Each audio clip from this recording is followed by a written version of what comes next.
Flat Stanley and the Very Big Cookie. Flat Stanley and the Very Big Cookie, created by Jeff Brown.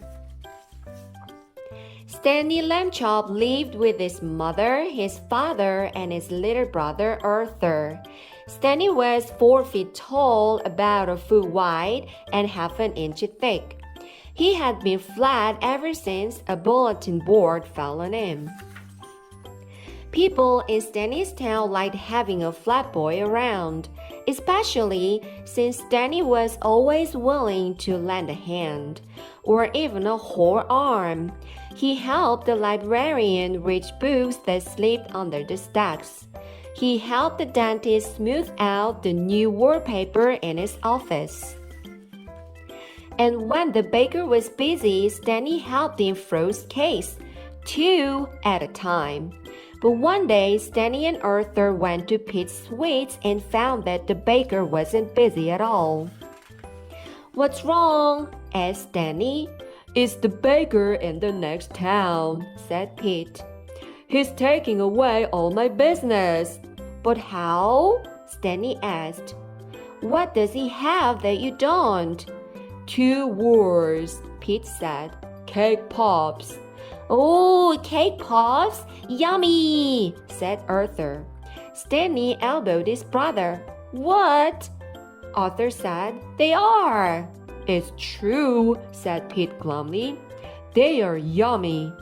"So why don't you bake them too?" suggested Stanley. "I never copy another baker," said Pete.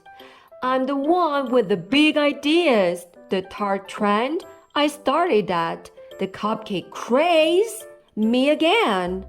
Then Pete held up a flyer. "This is my chance to get back my customers," said Pete.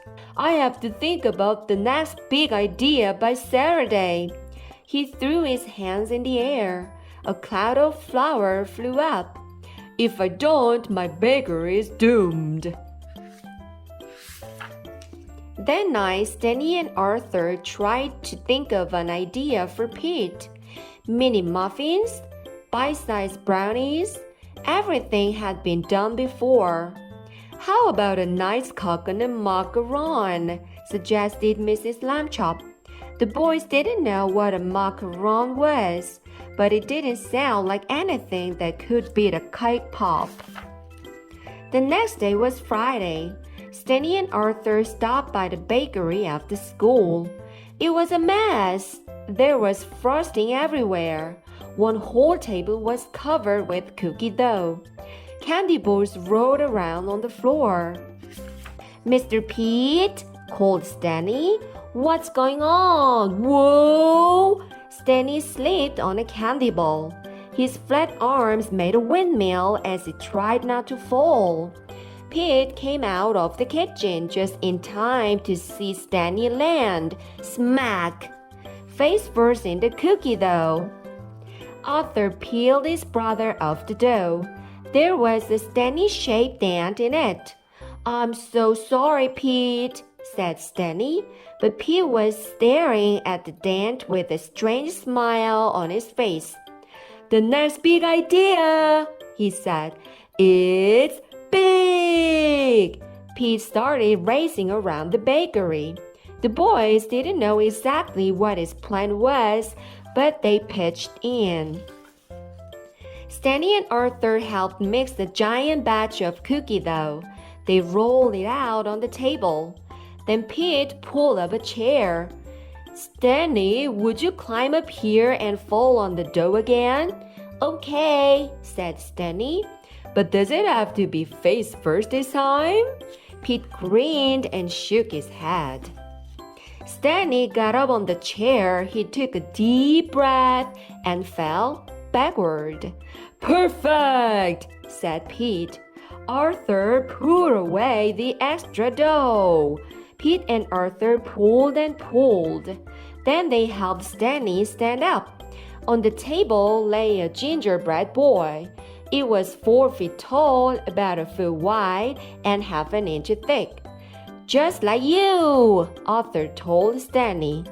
"Only good looking." The cookie looked even better when it was baked and decorated. Wow, said Stanley. This might sound weird, but I want to take a bite of my head. Not now, said Pete. We have 3 dozen kid-sized cookies to make. The next morning was the food fair. The lamb chops walked down Main Street. Look at that, said Mr. Lamb Chop. There was a huge crowd outside Pete's Sweets. They were waiting to buy kid-sized cookies. But there were 2 cookies that weren't for sale. These are for you, said Pete. Thanks for saving the day. I always knew I had the sweetest boys in the world, said Mrs. Lamb Chop. The boys ground and took a bite. The end. 주요 표현 number 1. Especially since Stanley was always willing to lend a hand. Lend a hand.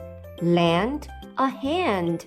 누군가에게 도움을 주다 라는 표현입니다.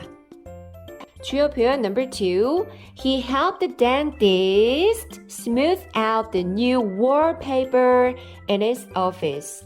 Smooth out, smooth out. 주름을 펴다 라는 뜻입니다. 덴티스트 건물에 있는 wallpaper에 주름이 생겨서 스탠리가 지금 도와주고 있네요. 주요 표현 number 3. Stanley helped him frost cake 2 at a time. Frost cakes. Frost, 설이, 성에라는 주요 뜻이 있고요. 여기서는 케이크에 단 옷을 입히다. 케이크 밖에 크림을 바르거나 하는 활동을 frost라는 단어를 씁니다. 주요 표현 number 4. The cupcake craze. Craze. 대유행을 했어. 히트를 쳤어. 라는 표현이네요.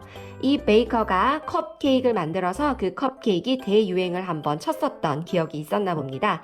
cupcake craze. 대유행이라는 뜻입니다. 주요 표현 number 5. Then Pete held up a flyer. Flyer. 그림에서 보이지요? 전단지라는 단어입니다. 주요 표현 number 7. If I don't, my bakery is doomed. 새로운 아이디어를 내지 못하면 나의 베이커리가 doomed 될 거야. 불행하게 된다 라는 단어로 doom인데요. 여기서는 베이커리가 문을 닫게 될지도 몰라 라는 표현 정도로 이해하면 좋겠네요. 주요 표현 number 8. There was a Stanley-shaped dent in it. dent. 움푹 들어간 곳. dent라는 단어를 쓰고 있습니다. 주요 표현 끝.